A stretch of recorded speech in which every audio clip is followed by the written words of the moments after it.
Andrew Jackson's presidency represented a couple of firsts. He was the first president not from either Virginia or Massachusetts, and he was the first president who was not born into the elite social classes. He was from Tennessee. He worked his way up, and he was known as a president for the common man. Now, Jackson was a Democrat. The Democratic Party really didn't form until toward the end of Jackson's presidency, under the leadership of the next president, Martin Van Buren. But increasingly, the issues were becoming clear that were separating the previous president, John Quincy Adams, from Andrew Jackson. Um, Adams was against the expansion of slavery to the territories. Jackson was for it, and he was a slaveholder himself. He had a large plantation of slaves a few miles east of Nashville in central Tennessee. Um, Adams was for protective tariffs. Jackson was mostly against them, although there's one exception that we'll see a bit later. Um, Adams was for a national bank in the tradition of Alexander Hamilton. Jackson, in the tradition of Thomas Jefferson, was against a national bank. Um, Adams was for federally funded internal improvements such as roads and canals and bridges, and later the railroads would be part of that. Jackson was against those things. Um, Adams was an elitist. For those who had no property, he believed should not be able to vote because they wouldn't have a stake in the system. They wouldn't be able to vote as independent Republican citizens. Jackson disagreed entirely. You didn't need to have property in order to vote. The overall direction of the country was certainly moving toward Jackson rather than toward Adams. Um, the tariff issue was huge in Jackson's presidency. In 1828, um, Congress passed what was known as the Tariff of Abominations. The northeastern manufacturers wanted this tariff because it protected their businesses against foreign competition, especially British competition. But the southern farmers or planters who had money to spend, who were making a lot of money in cotton, were having to pay more for those imported British goods that they prized very much.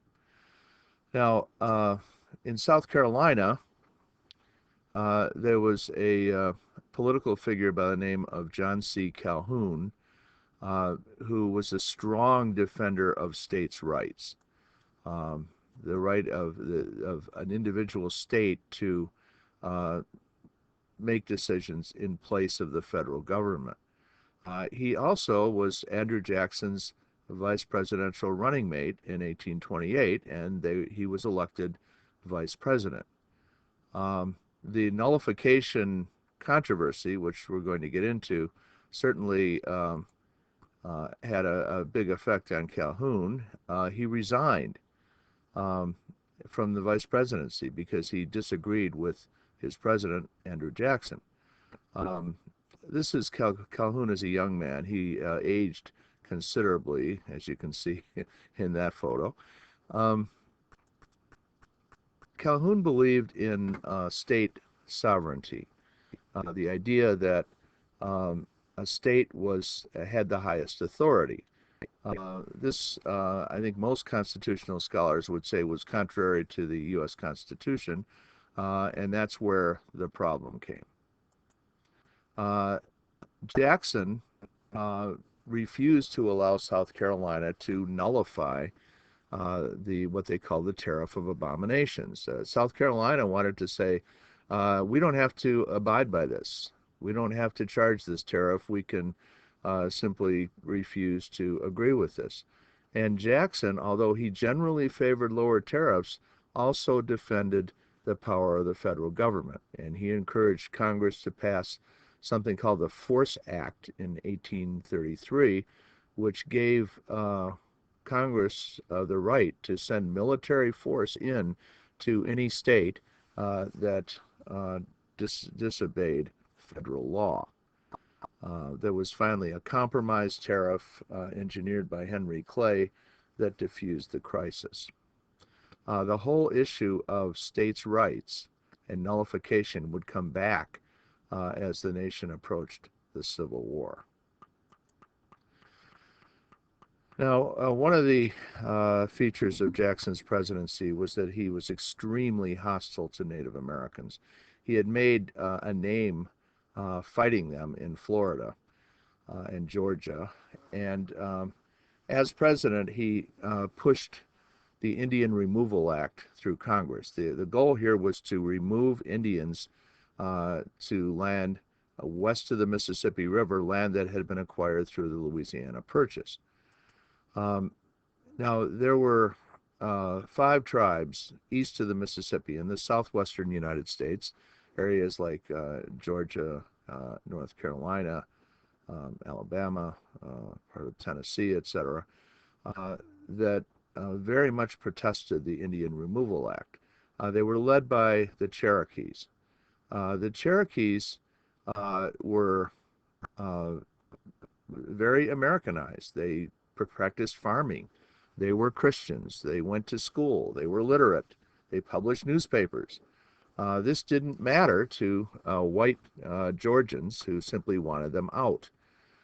They also acted in a way that was entirely in keeping with the American system. They filed a lawsuit in federal court, and the case made it to the Supreme Court, and Chief Justice John Marshall wrote a decision called Cherokee Nation versus State of Georgia, and Marshall ruled in favor of the Cherokees. He said Georgia law did not apply to them because they were a sovereign nation, and they were therefore not subject to the laws of a state. He called them a domestic dependent nation. They depended on the United States. They were within the United States, but nevertheless they were a separate nation. Now, Jackson was extremely scornful of Marshall's decision. He is said to have uttered these words: "Marshall has made his decision. Now let him enforce it." Through modern eyes, this was absolutely outrageous. After all, the president, as the head of the executive branch, has the responsibility of executing the laws, and in this case, executing the decision of the highest court in the land. Jackson refused to do that. I cannot defend that in any way. I think personally that it was an impeachable offense. However, no one was going to impeach him for that.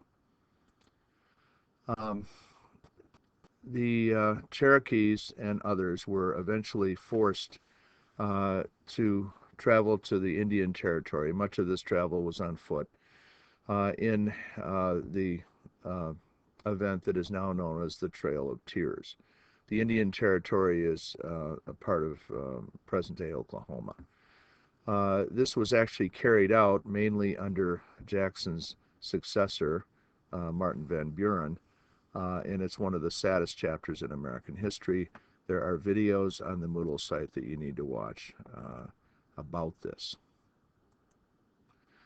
You can see areas here where the Cherokee lived, and as well as other groups, the Chickasaw Seminoles, for example, and they were all moved, along with others, to the Indian Territory west of the Mississippi, and in this case west of the Missouri River as well. Now, the third issue in Jackson's presidency, major issue, was what was called the Bank War. Remember, the first 2 issues were nullification and Indian removal. This was the third.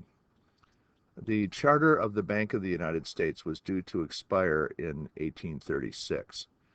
In 1832, Congress, ahead of schedule, extended the charter, thinking that they could use that as an issue that would help them win the presidential election in 1832. Supporters of Henry Clay believed this. Clay was running against Jackson.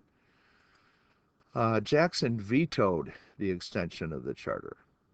He believed, like Jefferson, that the bank was unconstitutional, despite the decision in McCulloch v. Maryland, which had found the bank to be constitutional. Jackson did not accept that, and he hated national banks. He hated the idea of financial power somehow controlling the lives of farmers. He remembered the stories of farms being foreclosed by bankers, and he was generally hostile to banks, period.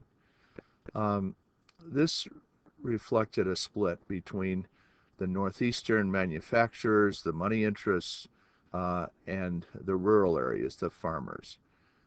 This is, again, an old issue in American history. The same issue was around in the 1790s in the conflict between Alexander Hamilton and Thomas Jefferson.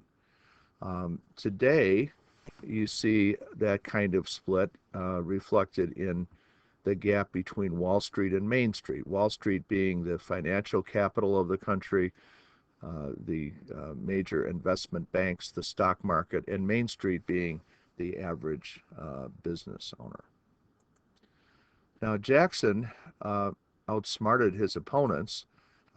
He plugged into very deep American attitudes against bankers, and he won re-election in a landslide in 1832 over Henry Clay, who supported the Bank of the United States.